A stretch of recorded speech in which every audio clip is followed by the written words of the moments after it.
labada gudoomiye ee labada xisbi ee mucaaridka ee Somaliland xisbiga mucaaridka ee kulmiye gudoomiyihiisa Axmed Maxamed Maxamuud Siilaanyo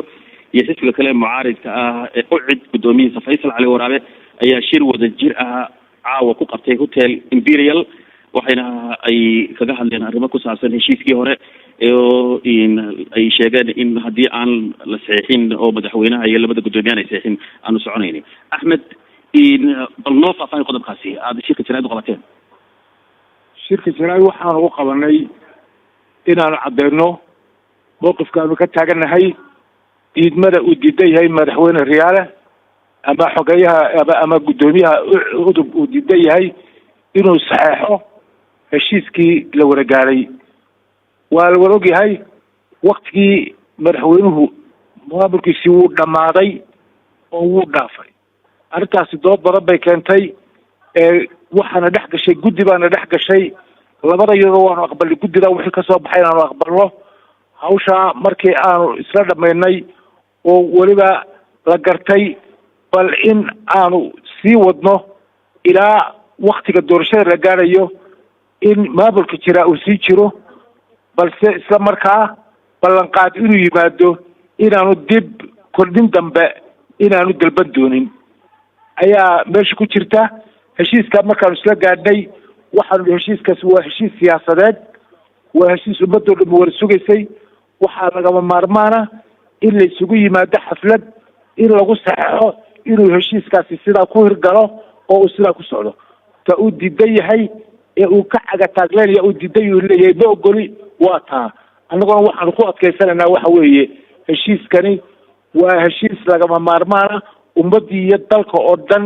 iyo ummadoo dhan baa u dhegtaagaysay shacbi fara badan baa ku jiray hawsha daba joogoo danaynaya haddii qodobkii ahaa inuu meeshashii joogo aanu ogolaanay waxa qura ee ummaddii annaguba aanu ka filaynaa waa inuu ogolaado inuu ummadda aqbalay oo uu yeelay oo sida ku yeeri karana ay tahay isagoo saxeexo caddeeya inaanu dib dambayse u dalbanaynin koristaba aanu dalbanaynin midda labaad waxaa lagama maarmaana in hawshaa la dherindheriyo oo la geeyo hawsha maamulkeeda la wado oo golayaasha la geeyo oo sharci laga dhigo guddidii iyo wixii odayaal iyo shacbi hawsha ka hawlgalay oo dhanna halka waxaanu jeclay inanu maandaqbal aan oga soo jeedino Axmed waxaan ku weydiinayaa tan saxiixa wararka qaar waxay sheegayaan oo guddiduna maanta markii ay ka hadleen kumay jirin qodobada iska unbahayd in xaflad la qabta marka laakiin mar haddii madaxweynuhu afhayeenkii siduu sheegay inaanu sii daynay uu aqbalay qodobadaasi maxaa saxiix looga baahan yahay idinkuu shirkiga qabtaan muxuu yahay horta marka u horeysa madaxweynuhu ilaa waktiga xaadirka ah meel isaga afkiisa laga maqlay uu ku aqbalay ma jirto ilaa waktiga xaadirka ah ummaduna codkiisa ma maqal dad kale maqal ninka hadla waa afhayeenku markaan wada hadlaynay iyo dadkii wada hadlayay midda kama mid ahayn oo kumau jirin waxaa loo baahan yahay inuu madaxweynuhu u caddeeyo daahiriyaan u caddeeyo ummadda horteeda inuu ogol yahay heshiiskaasi inuu saxeexa inay siyaasiyan ummadda iyo shacbigo dhan baa wara sugaya waxaanu qabnaa inay tahay wax lagama maarmaana waana mid aanu aada iyo aada ugu adkaysanayno haddii aan saxiixaasi aanu jirin Faysal Cali Waraabe gudoomiyaha xisbiga mucaaridka oo cid waxaad sheegtay inaan qodobadii aanay jiraynin oo package ay ahaayeen oo qodobadii ahaa in masalan waqtigii la kordhiyey ilaa iyo 29 bisha October iyo waqtigii guddiga doorashooyinku inay doorashadu ay dhacdo ay u qabteen 29 bisha September ee ay guddida dhexdhexaadintu ay soo saareen iyo in markaasi kordhin dambe aanay jiri doonin ee dhinaciina ahayd ee idinka laydin soo qaaday inaanay jiraynin waxay package yihiin marka waxaad waa ka noqonay heshiisyada saxiix jiray horta waxa weeye marka hore aan ku sheegay arrinta hore noo soo martay